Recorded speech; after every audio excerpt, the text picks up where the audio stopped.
Hello, hello, can you hear me? Hello, everyone. Hello, everyone. Can you hear me? So, hello, everyone. Can you hear me?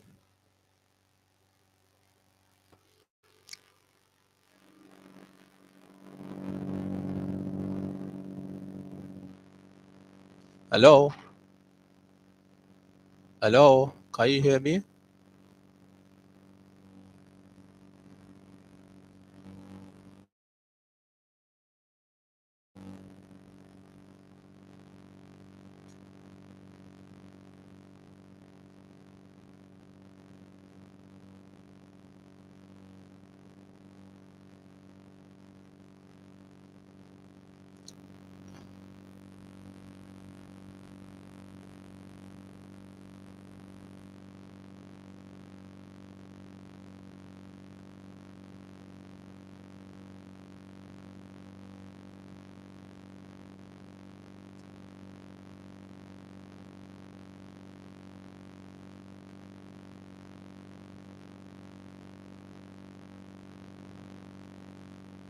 So, join.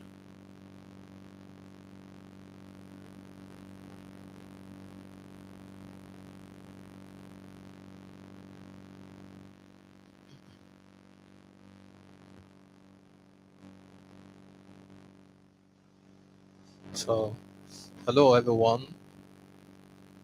Um,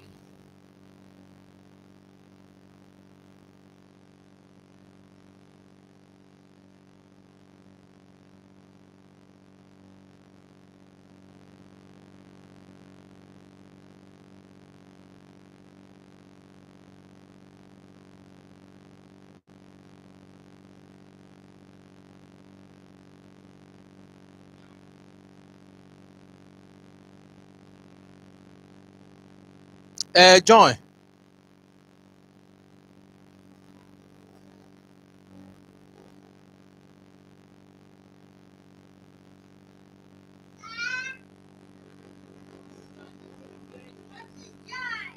Ring lights. Okay. Okay. Okay. Show me. But just one. Can you by no. When did they just join? But we can't show people come online.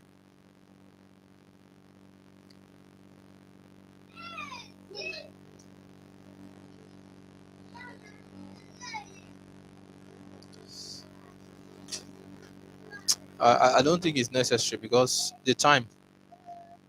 Sure, you understand the time, Abby. What do you feel? Okay, Abby. You still have like 8 minutes. Is it possible? Oh yeah.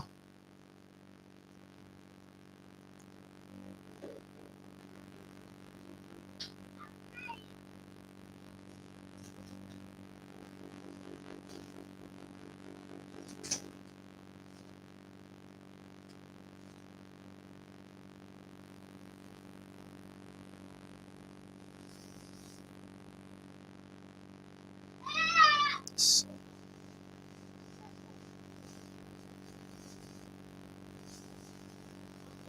I have to be 5 minutes.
Hello. Hello. Can you hear me?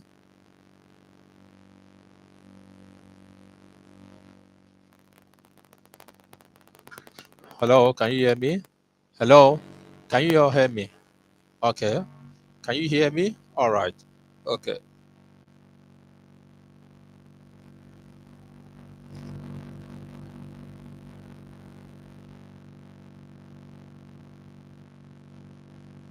Okay. Direct. Okay. I think but kọjọ align. Okay. Okay. Align. I think it's okay like this. I think I made difference wà lóòótọ́. You know.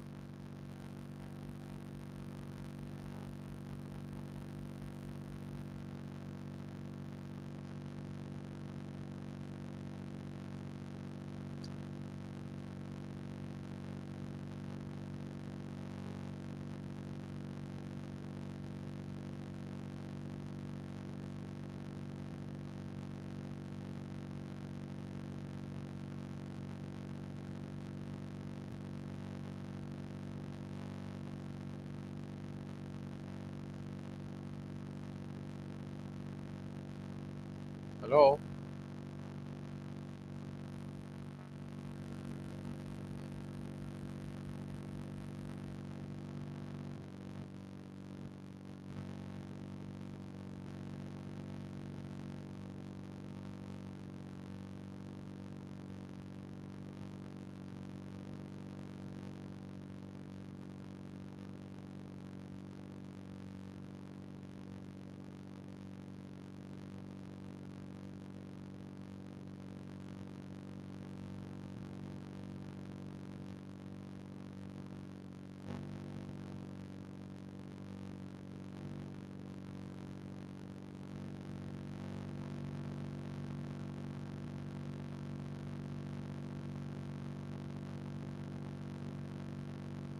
Okay. You're checking me out, Russell, right?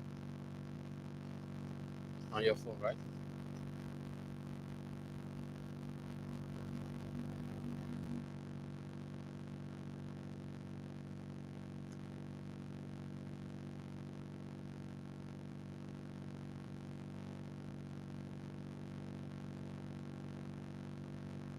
Hello. Um. Still, we need to wait for. I guess.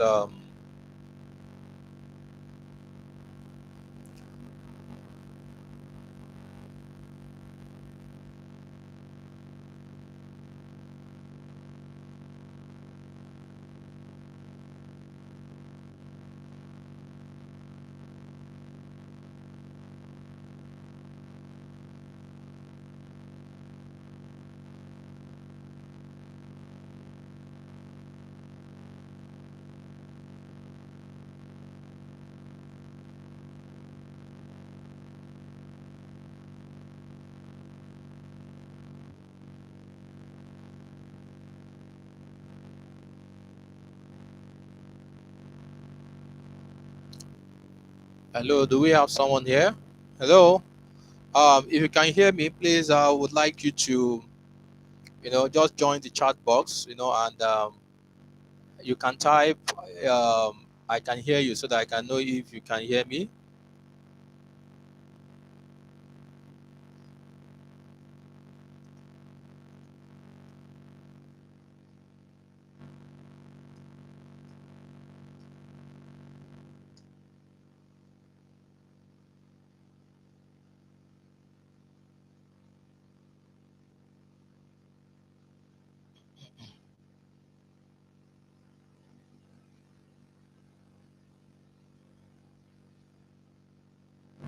Hello.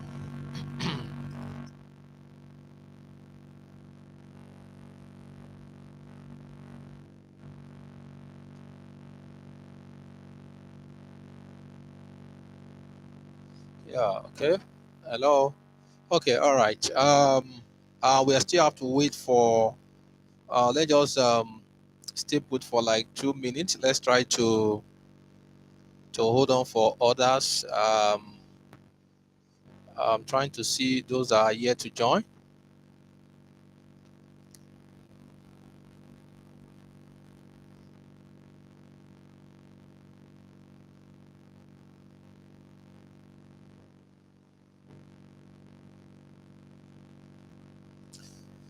So I guess we have like two participants here for now. We have two participants here for now. Okay, let's see.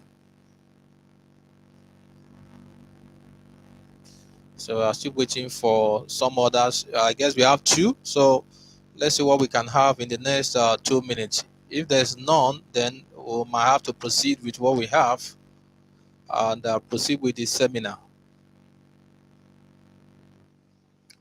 Also, I would like to share my screen now. So I want you to confirm if you can see my presentation. Let me share my screen now. So I want you to confirm if you can see my presentation. So can you see my presentation? Can you see my presentation? Okay, so I want to be sure if you can see my presentation. Um, okay, I want to be sure if you can see my presentation. So we are still holding on for 2 minutes, just 2 minutes, less than 2 minutes now. We are going to kickstart, just to give some people the benefits to join, because when we start, it should not be too good for some to actually take us back and forth.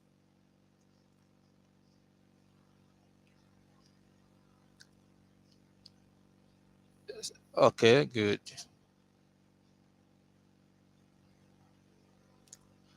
Okay,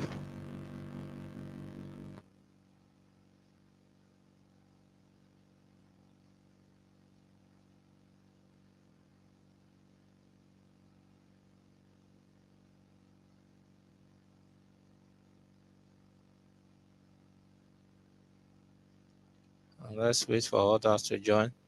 So less than 1 minute, we are going to start now. Less than 1 minute, others will be joining us as we proceed. Less than 1 minute, we'll be starting.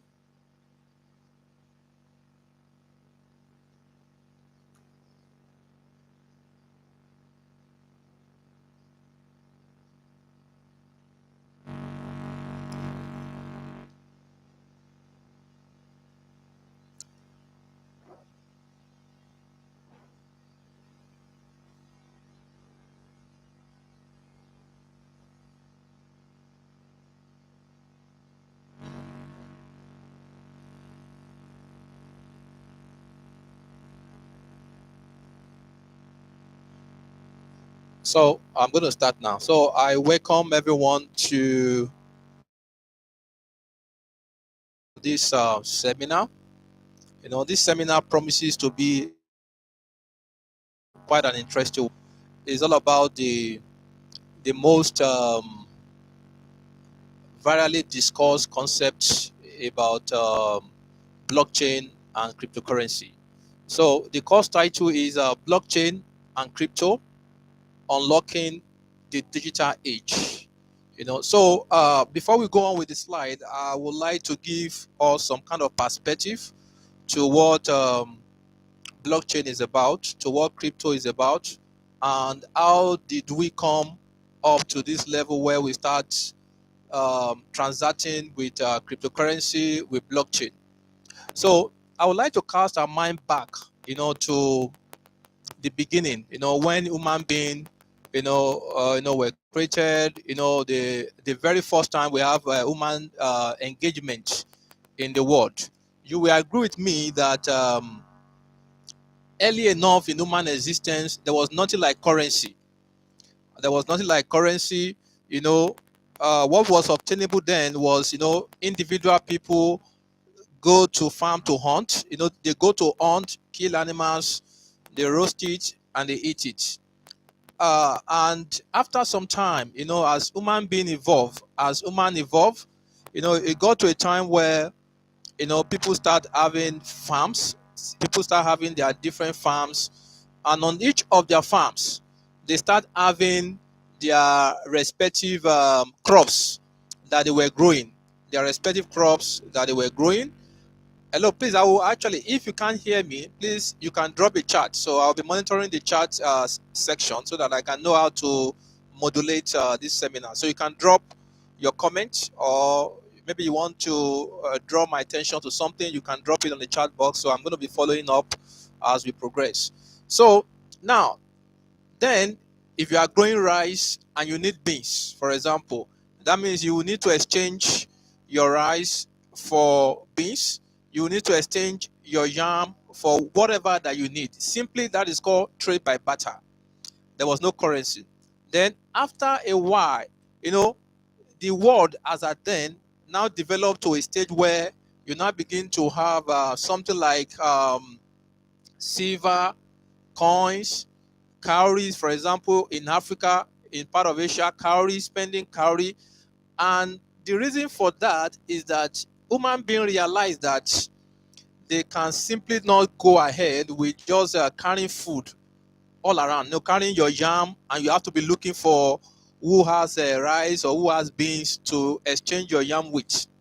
So the institution of those years, or let me say the rulers of those years, decide to say, okay, fine, let's make a kind of a silver coin, then they engrave it with the image of the king or of the queen, as the case may be. Then they just tag it. This one is 1 coin, 2 coin, 3 coin. So once you have this coin, you can actually use it to buy something, from people. So then we now evolve to start also exchanging gold. Once people go to the mines, they dig up gold, and we have gold bars. People start carrying gold around. Once you get to a country or you get to a nation, you can actually give them your gold in exchange for anything you need, properties, or as the case may be. Then, you know, carrying gold around was also very difficult in those prehistorical years because gold is very heavy, and you have to carry your gold in your gold bars. You have to carry it around, go around in circles. So, and the first paper money that was invented, according to historical records, that I have, is probably from the Asia side of the world, where rather than carrying gold all around, so they decided to have a kind of a paper, a kind of a paper that they term gold, that they can just write maybe 2 gold or let me say 2 ounce of gold. You just put it there as an inscription. Then once you get to the other place, you can deposit it. So it means that you have that particular amount of gold because you have already deposited the real one, probably from where you are. So that kind of starts what we know today as currency. So it starts what we know today as currency. So, and after currency, I'm pretty sure that when humans wanted to shift from gold, silver, and coin to paper currency, a lot of the people in those years will protest that no, we don't want paper currency. We are used to silver, we are used to gold, we don't want paper currency. But guess what? We are spending paper currency.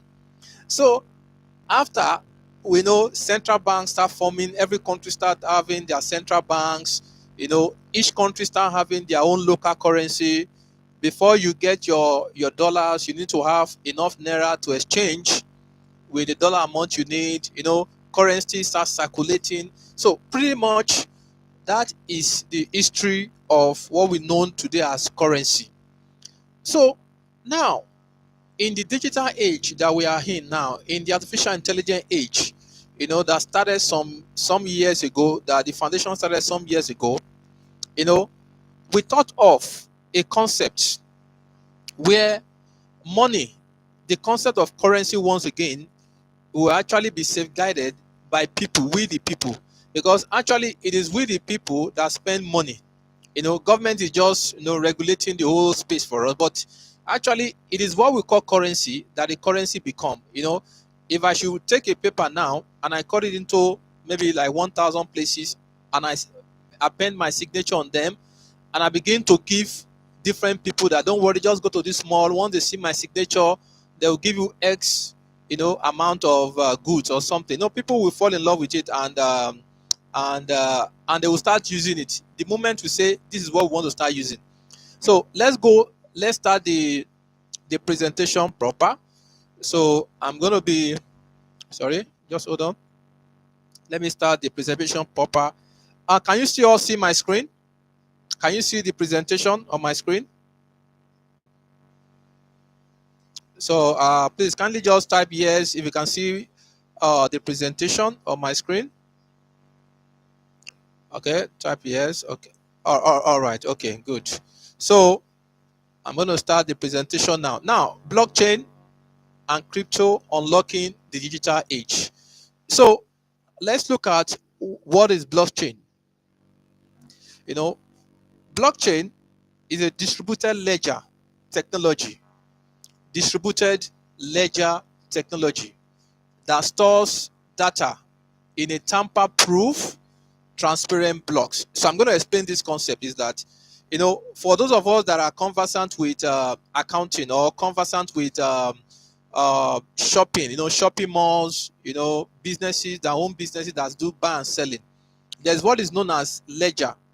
A ledger is like a book where you record all the transactions, all the transactions that there is that you have made for at every given time you are selling.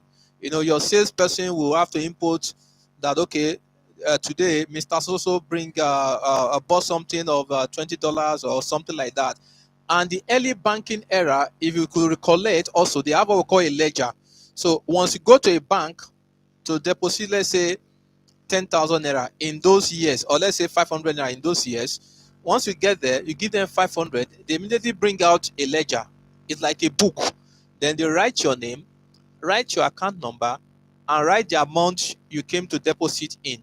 Then they can now put the total, account balance you have. That means they're going to add the 500 to whatever you have there before. So now, in blockchain, we are now saying that we don't need a kind of a ledger. We don't need the present system of the world. We need a form of a decentralized system, where artificial intelligence and technology can actually do this work on behalf of humans, to safeguard every one of us, irrespective of the country that we belong. So, and that's why you will see the word distributed. You can see distributed ledger. So, it's a ledger, but the ledger is actually distributed with technology. So that stores data in a tamper-proof and transparent blocks. If you look at this chain here, you will notice that the chain are actually in blocks. So what that means actually is that the system works in form of a block. Where we will get there. When we get there, I'll be able to explain further. So each block is linked to the previous one, creating an immutable chain that ensures data integrity and traceability, meaning that each of the block in blockchain, for example, they are interconnected to each other across the world. They are interconnected to each other. That is, whatever is happening in this block is connected to this. So if the crypto, or if the coin, or if the information, for example, moves from this block to the next block, there is a trail. There's more like a trail that links up. So everything is open for everybody that is participating in that blockchain to see. So, and that is where we have the integrity. Then transactions. Transactions are validated. So how are transactions validated? The transactions are validated through what we call a consensus mechanism, such as proof of work or proof of stake. Proof of work or proof of stake, and the essence of this consensus mechanism is actually to enhance security and trust. We will get there. So now, imagine a giant collaborative book. Just look at this book by my right here. This book by my right here.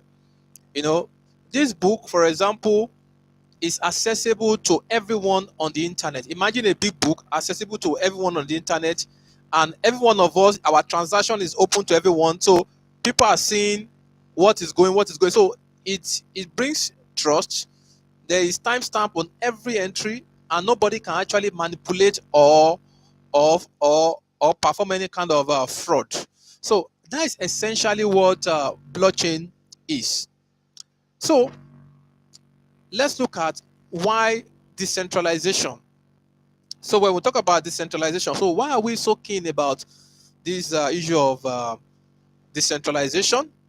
One is that there's no middleman. Imagine now, for example, I want to send money from here to somebody in US, and I don't have to go through my bank. For example, in Nigeria, my bank also going through their own bank, going through their own bank before it gets to the person I want to send it to. Now imagine me just from my seat sending, for example, a Bitcoin. Straight away, once I'm sending it, the other person there is receiving it instantaneously across the world. Then also, no single entity controls the data. In blockchain, we don't have any single point of failure. There's no single central bank or government that is sitting on blockchain. Blockchain is decentralized. That means everybody across, it takes the world to fail for blockchain to fail. That means it takes the whole world to disappear. For blockchain to actually disappear. So it's like an intertwine, between the activities of everyone in the world. Also, no bank approves your transaction. There's no bank that will have to approve the transaction before it goes. Also, no government dictates its rules. So the rules are actually dictated by what we call smart contracts. It's called smart contract, but you get to understand that better. So instead, there's what we call a group of network of computers that validates and records every transaction. So creating a collective truth for everyone. Then also there are no hidden fees. Every fees that are going to be charged is well explained and is well open to everybody on the blockchain.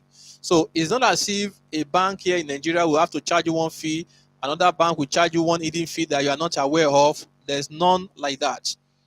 Also, every transaction on blockchain, is public. That is, every transaction is public. Everyone in the world, for instance, knows the total number of the total amount of Bitcoin there is, in the world. And it's open for everyone to actually see that there are 21 million. So everyone can see that, okay, this is the total amount of Bitcoin in the world. So there's no hidden share or shady deals.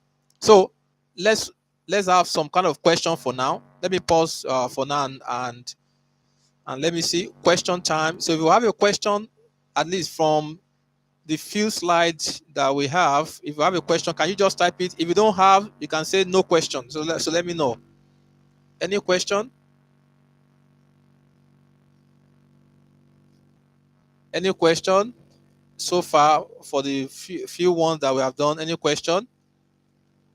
If you have any question? Okay. So if there are no questions, I want to believe that you follow me. Okay. So we're going to continue. So now let's now look at, this is where we are going. How does blockchain works?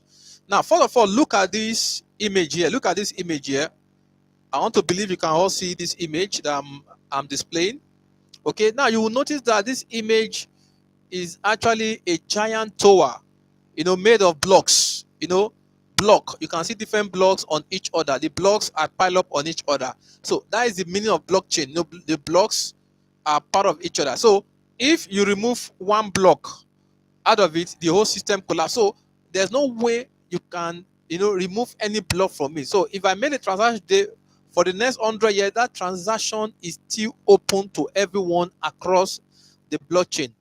So now, how does it work? When a transaction occurs, it is broadcasted to the network. This is the network, for example. This is the network.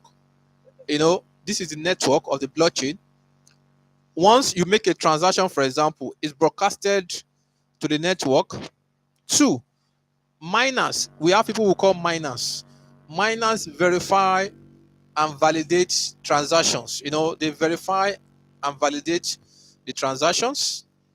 Then step three, the validated transactions are bundled into a block. You can see the block. They are bundled. That validated transaction is now bundled into a block.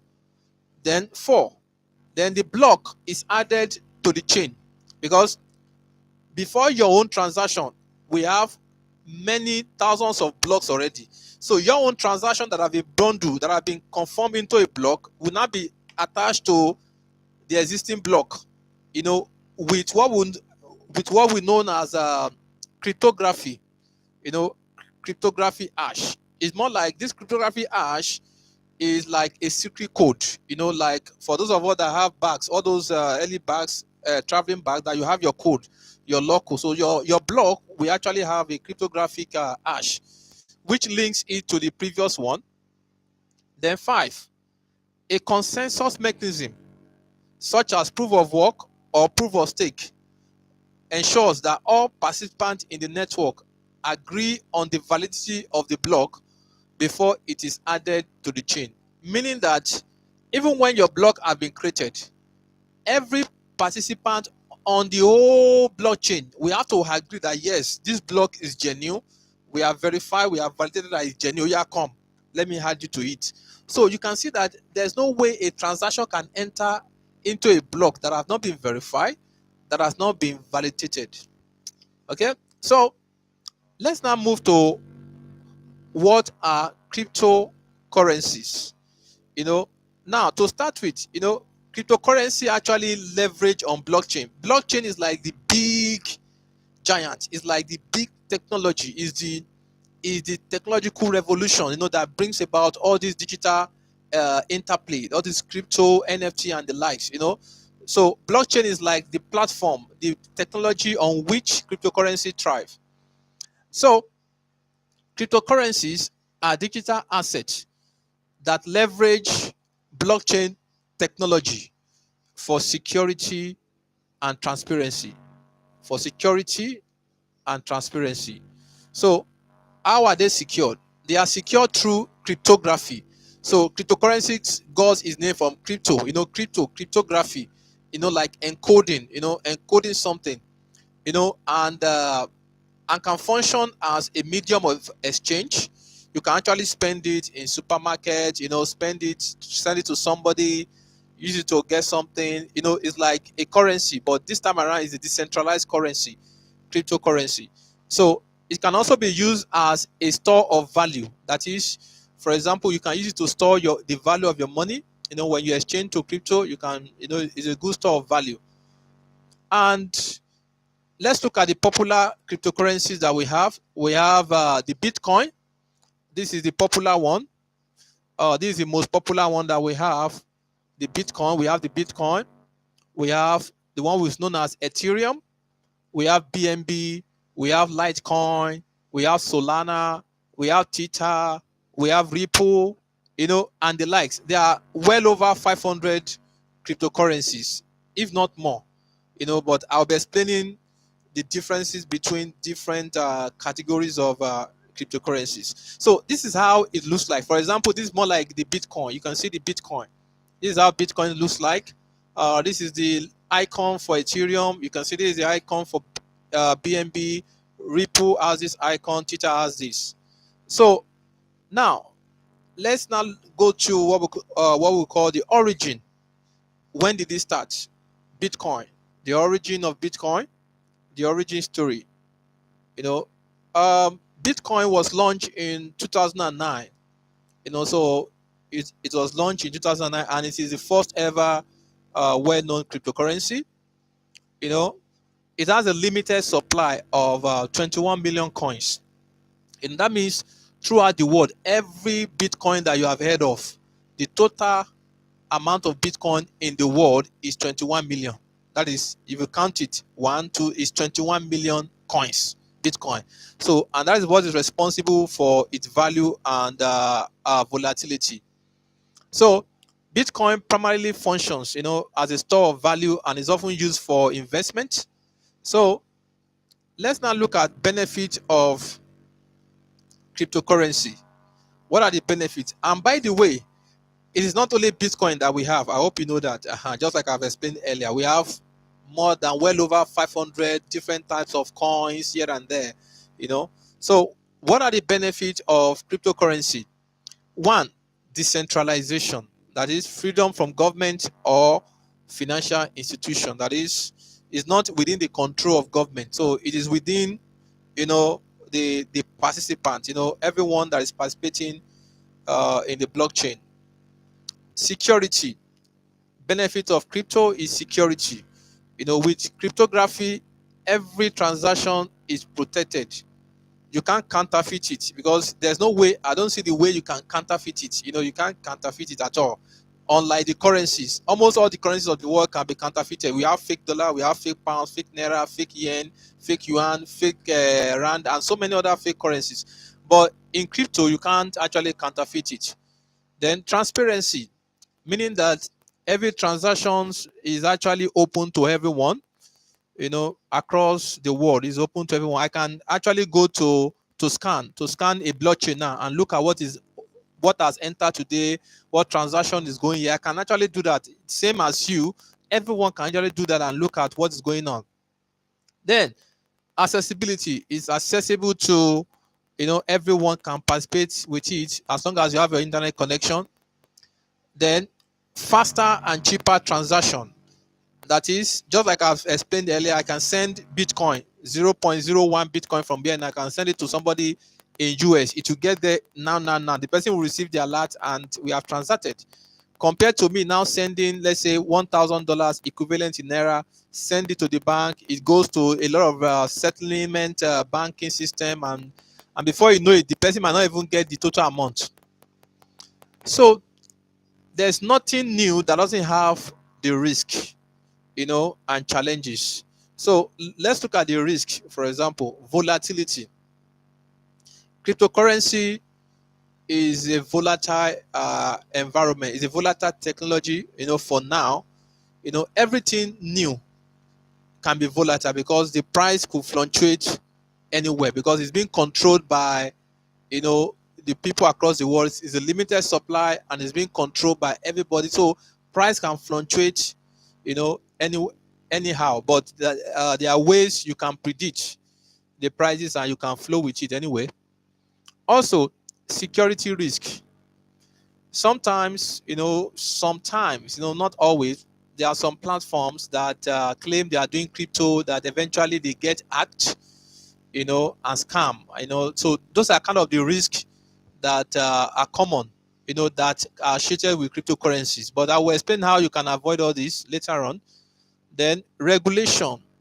For now, because cryptocurrency is still a new and evolving technology, so regulation is still not yet full on ground, because the regulatory landscape, is still evolving. Like you could hear America now, United States now, they are trying to do what we call the Bitcoin ETF. They are trying to, put their economy, expose their economy somehow with care as regards to cryptocurrency. So kind of every country have this kind of fear about what cryptocurrency is about. Also, limited adoption. For now, cryptocurrency is not widely accepted across the world. That is, out of let's say 8 billion people in the world, or 8.5 billion people in the world, the percentage of people that adopt cryptocurrency are still not in the larger percentage, because many people are still skeptical about the technology. Some people are still getting to know it. Just like some of you now are here, you are trying to understand what cryptocurrency is about. Then also environmental impact. Mining. The principle of mining requires energy. Mining is like trying to mine gold. You are digging the ground to mine gold. So the same way in crypto, we actually mine using mining equipment, or some people can use their phone for over the air mining. So we are mining, so it makes use of more energy. So those are the risks, that are actually associated with crypto for now. So why do you have to trade cryptocurrency? Why trade? Okay, the question is, why should I trade cryptocurrency? Okay, fine. Cryptocurrency, is a decentralized currency. So why should I trade it? Okay. So first is, there is a potential for high returns. If you recall, 2009, Bitcoin was selling from 0.1 something dollars. 2009, 0.0 something dollars. Today, Bitcoin is well over $44,000 per one. So in 2008, every one of us was alive rather, in 2008. So imagine you, you know, buying Bitcoin, buying even $100 worth of Bitcoin at that time. Automatically by today, you are either a billionaire or multi-millionaire in dollars by today, which you are still alive.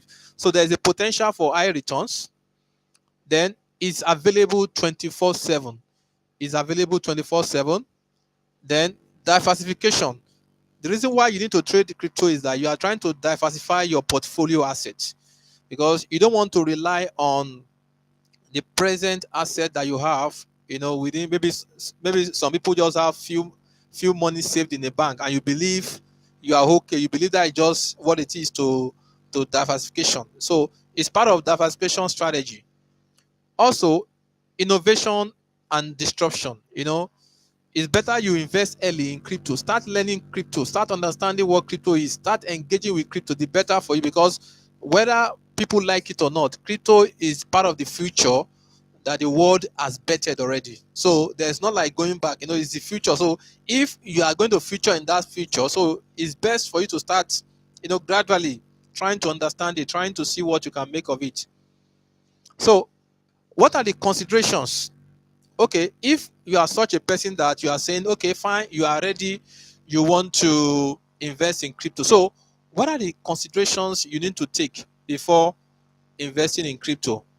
Number one is try to understand the risk and volatility involved. Two, conduct thorough research before investing. For example, just like I've said earlier, we have well over 500 cryptocurrencies coin. And I can tell you by someone that is experienced in it is that if not 70 to 80% of all the crypto coins, most of them are fake projects. Yes, most of the crypto coins you see around are fake projects. Most of the coins, yes. And it's not as if you can easily know them, because some actually have what we call a rug pull system. That is, they project as if there are ways you know real project. Anyway, I will explain to you. So that means you conduct thorough research. You don't invest in crypto that you have not read their white paper. There's what we call white paper. That means a document of the project, of what the project is about, who are the teams managing the project, phase one, where is the project trying to get to, what are they trying to achieve, what network are they actually built on, who are this, who are that, which country. So there are so many questions you need to actually answer before you can go ahead. Then you also have to choose a reputable platforms, and exchanges. Then implement robust security measures. Seek professional advice if needed. Of course, you can seek professional advice if needed. So now, out of these four, for example, we are moving to what we call coins versus tokens, understanding the difference. In the world of crypto, okay, before I go on, let me try to see if there are questions for me for now. Let me try to see if there are questions for me for now. If you have questions, please, I would advise you can. Hello, any questions for now? If you have questions, you can signify. Just use your icon. You can comment with drop a chat with any icon of your choice. Any question? Because I know I've said quite a lot, so I don't want to. I've said quite a lot. Hello, any question? Um, any question? I'm trying to follow up any question. People, okay? I think people are not following. Okay. Can you still see my presentation? Are you following up with my presentation in terms of the slide? Okay. If yes, if not, okay. So I'm going to continue. Um, sorry. I'm going to continue. I'm going to continue. Hold on, please. Sorry, I'll have to continue. Okay. So now I'm here now. Coins versus token. Coins versus tokens. Sorry, just 10 seconds. Let me try to read some questions in the WhatsApp group that is going on here. Sorry, I'm coming. 10 seconds. If you can see my presentation, please let me know. If you can't see it, let me know. Can you see my presentation now? Coins versus tokens. Understanding the difference. Now, when we are talking about coins and tokens, out of 100% of cryptocurrencies in the world, a larger percentage of all the coins you are seeing, they are tokens. It is only few cryptocurrencies that are actually coins. You know, yeah, it's only few cryptocurrencies that are actually coin, like Bitcoin, BNB. These are the coins. Ethereum, those are the coins. But the vast majority of all these coins you are seeing on exchanges are actually not coins. They are just tokens. So let's see the difference. So what exactly is coin? A coin is a native. These are native currencies of their own blockchain. There are different blockchains in the world. Different networks have their blockchain network. Different companies, let me say, different organizations have their blockchain. Bitcoin has its own blockchain network. That is set of program algorithms that have been, reaching, to guide the dispensation, the distribution, of Bitcoin. Ethereum also is a blockchain network. BNB also has its own blockchain network, which is BSC, Binance Smart Chain. They have their own network, but the vast majority are just coins. So primarily used for payments and store of value. That is, they have their own independent mining or minting mechanism. So what exactly are tokens? Let's look at tokens.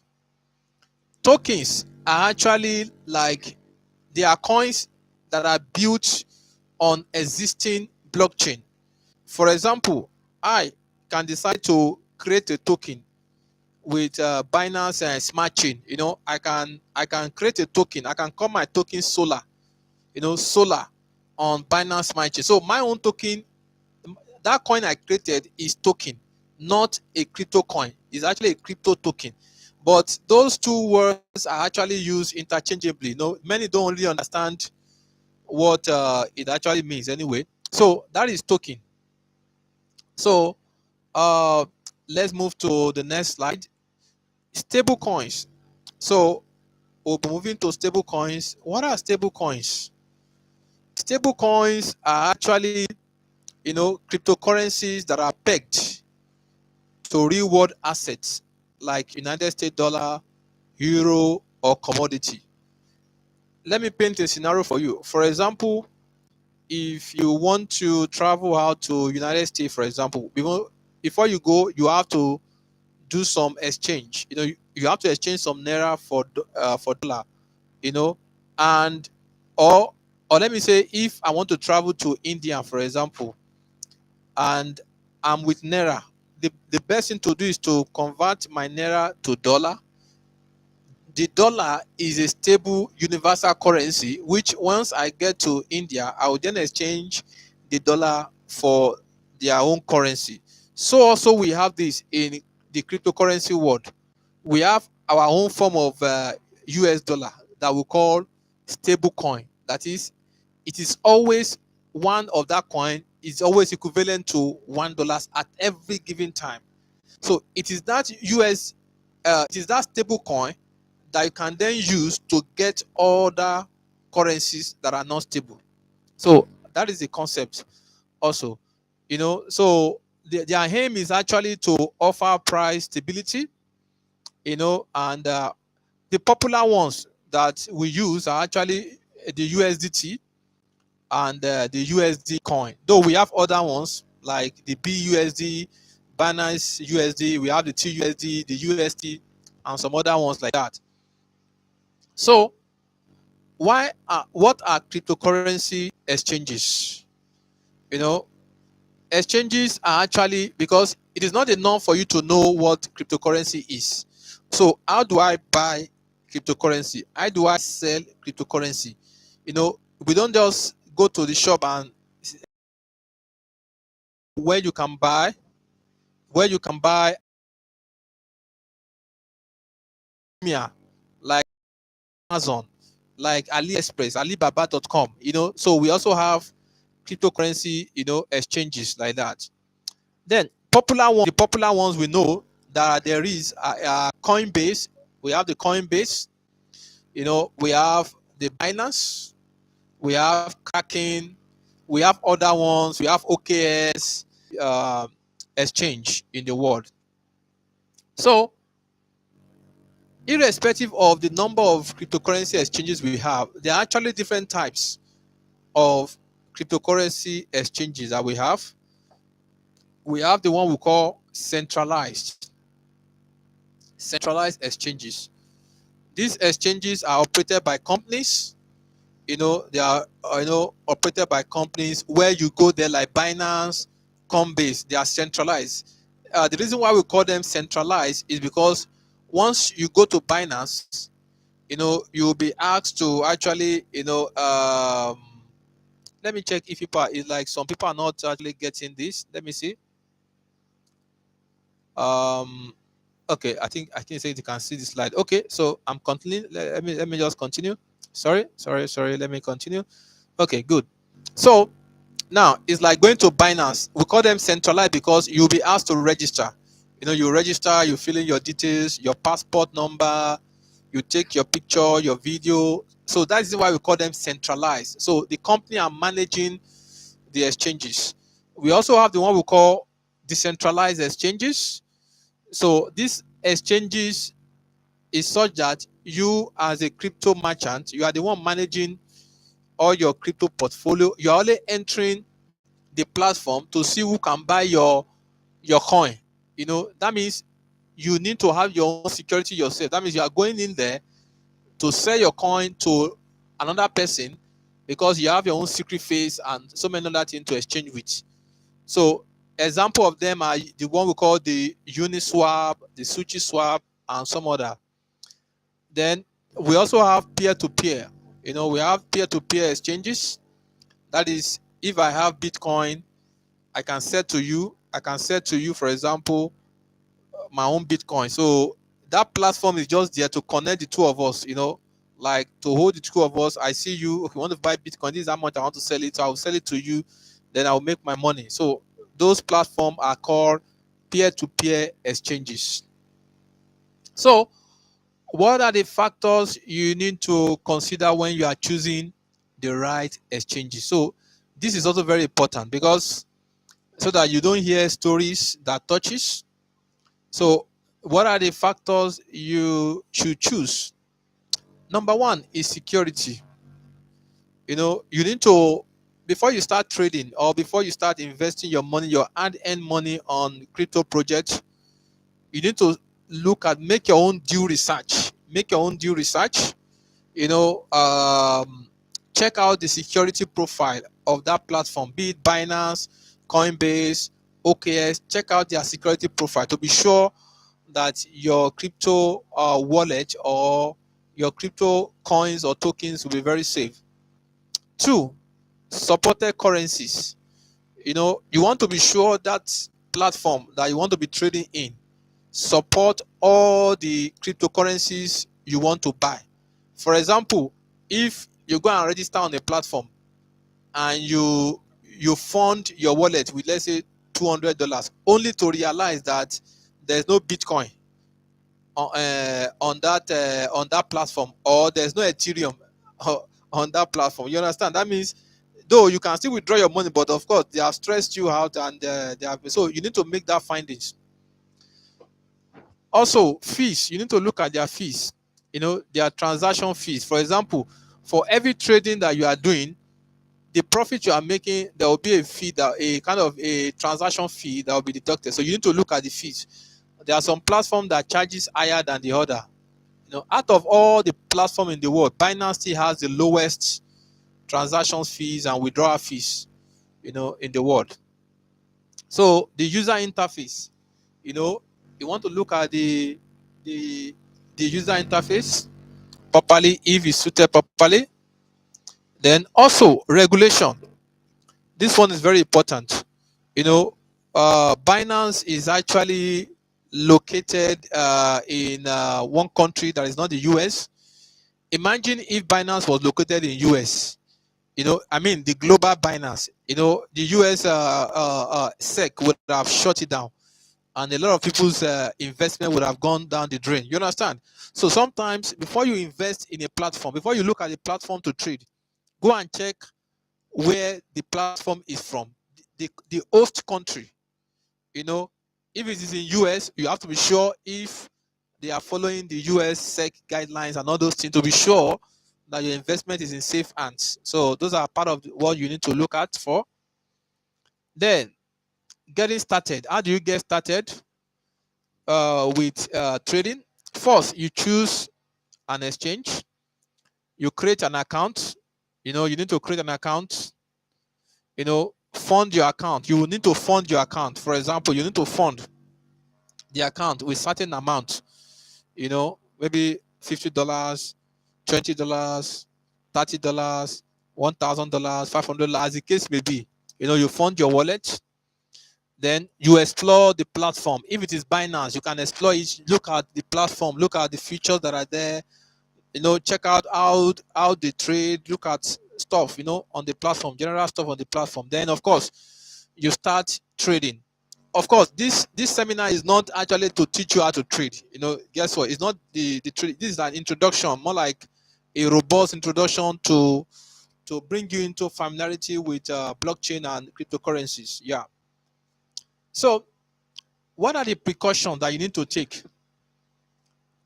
Security is paramount. Anytime you are opening an account on any of the crypto exchanges, you must use a strong password, authentication to two-factor, and keep your login credentials very confidential. So, question time. Any question? I guess people are not asking questions. Any question? Okay, or maybe you want me to be true. Okay, maybe let me try to finish up and see. I will try to finish up and see. Let me try to finish up and see. Sorry. Okay, any question? So, what is a cryptocurrency wallet? There's what we call wallet. You hear cryptocurrency wallet. It is a software program that stores your private keys. It's the one that stores your crypto coins. Whether you have 2 Bitcoin, 3 Bitcoin, it's like a digital wallet that you can log into and see all the coins that you have bought. Then, okay. So, why do you need a crypto wallet?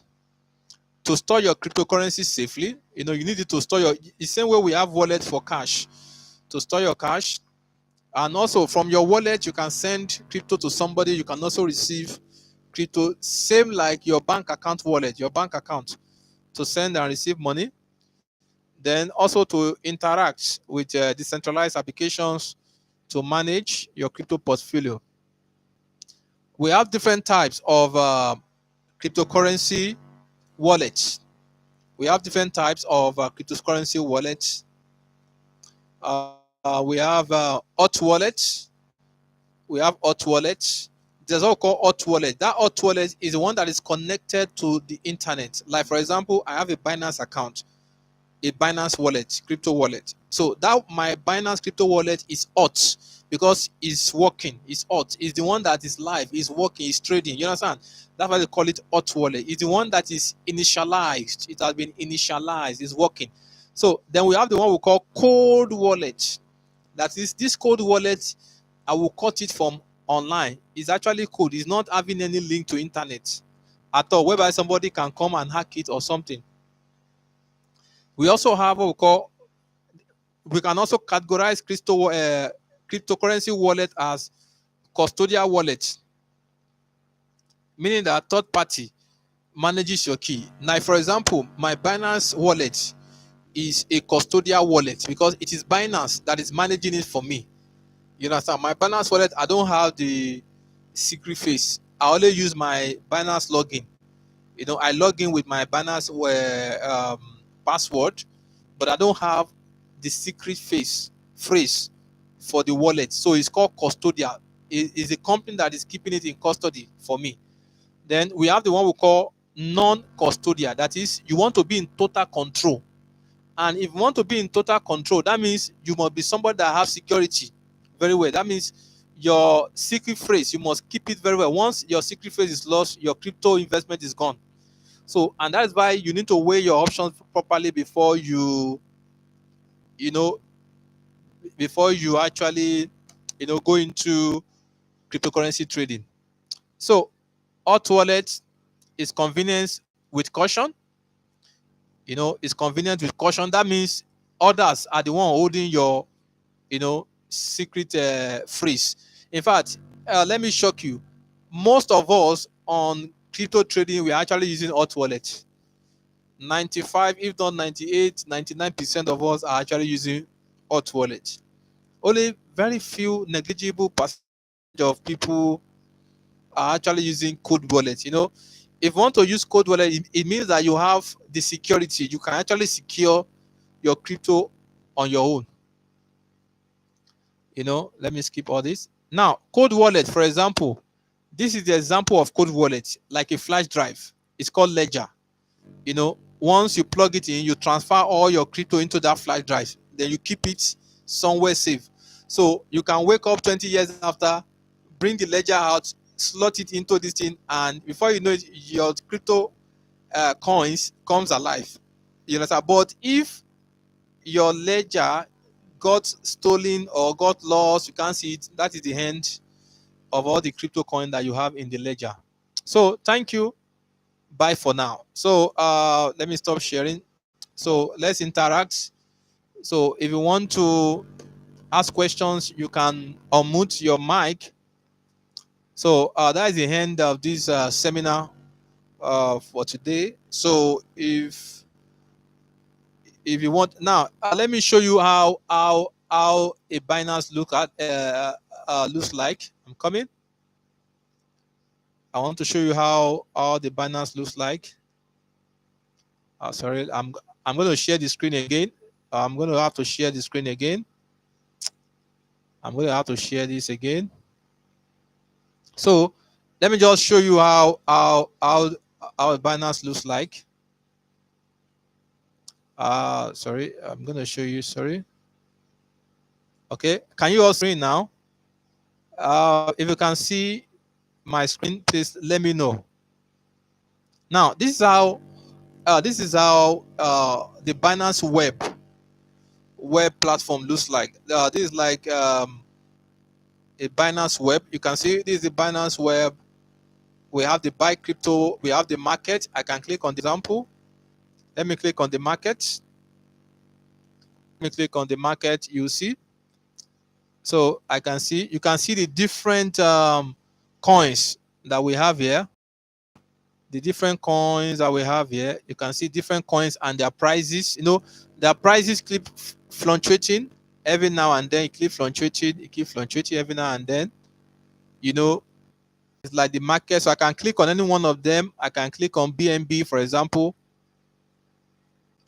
I can click on BNB, for example. Let me click on this BNB. Though I'm not logging anyway, so this is more like the first page you're going to see. So this is BNB. That is the Binance coin. It's a native coin for the Binance ecosystem. For the Binance ecosystem. Now you can see the trading chart. Don't worry about this. Don't worry about all these charts. These are normal charts. Now you can see this BNB now is presently at $318.3 per one coin. You could just imagine one coin of BNB is $318 for one coin. As at this time around. So how much was it? Let's go to the info. How much was it when it was launched in 2017? 2017 is about, let's say, 6+ years, right? 2017, maybe like this is the 7th year, right? And many of us were alive in 2017. So the issue price of this BNB is $0.15. $0.15. Imagine buying $100 worth of this BNB in 2017. By today, you probably have yielded thousands of percentage over. You could just imagine buying $100, just $100 worth of BNB as at 2017. The current price now is 318. The price then was 0.15. You could imagine. You could see the crypto distance. So that's what we are talking about cryptocurrency. So please, if you have any question, just signify by in the comment section. Signify so that you can unmute. I want to see if you have any question. You can either type it or I can I can take you in. You can ask your question. If you have any question, at least for the presentation and anything you would like to know about cryptocurrency generally, you can drop it into the WhatsApp group too. You can drop into the WhatsApp group. You can drop into the WhatsApp group. So let me know. Let me know. Let me know. Let me know. I guess I know just quite a lot of people. Many people that were to even do it were not even around. People that said 7 p.m. were not around 8 p.m. Oh, you know, this is what you get when you are actually organizing seminars that where people have to come and learn something. But I guess is what it is anyway.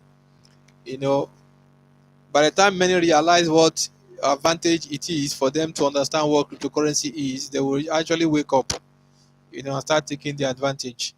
So, okay. So if there are no questions, so I can just so we can call it a day for attending. So we can call it a day. Thank you. Okay, I think someone is trying to ask question. Let me see. Someone is trying to ask question in the WhatsApp group.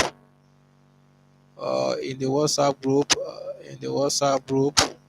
Do you intend the class on how to mine on train to class on how to mine on train? Yes. Yes. Okay. Someone is asking if I tend to take a class on how to trade, how to mine or trade. Yes. Yes. So, but it's going to be at a later date. It's going to be at a later date. It's going to be at a later date. So, I guess since okay, someone is asking how can we trade as a beginner? Yes. As a beginner, you can actually, though we are still going to organize a live trading seminar class or session, practical session on how to trade very soon at a later date. There you'll be able to know how to do. But it's very important before you start trading, you actually need to understand what all these is are so that you don't get confused when you start seeing some terms and you start seeing some terms and some concepts that you don't understand. And that is what a lot of people don't know. That if you don't have information on what you are trying to trade on, you will just be trading. It should just look like trial and error. You just be, you know, trading, just be doing trial and error. But if you understand what cryptocurrency is, what blockchain is, you will know what to avoid, what to go for. You can't go for any coin. You can't just be investing your money in any coin. Most of the coins, I repeat, are scam. Close to 80% of all the coins are scam. So the question is, if you don't understand the concept of cryptocurrency, trust me, you would actually be entering so many scams. And before you know it, you will start shouting cryptocurrency is a scam, blockchain is a scam. So information is very, very critical. And that is the essence of this seminar. And that's what this seminar is meant to achieve. But I guess fine, fair enough. We are still going to arrange a live trading session, but not today. A live trading. But the question I used to ask is, if people don't know what cryptocurrency is, how do they even know what the trading is like? So people will get lost. So, but whichever way. So, thank you everyone. Thank you for coming. I hope you have learned one or two things, you pick up one or two things, and maybe in the next 5 years, some people might just be waking up by that time, where others would have been doing 5 years of trading. So I guess some might just need 10 years before they realize, just as some of us too anyway, waited for some years. So I want to believe that some people too will need some amount of time to digest, to actually get settled in their mind that there's something for them in crypto.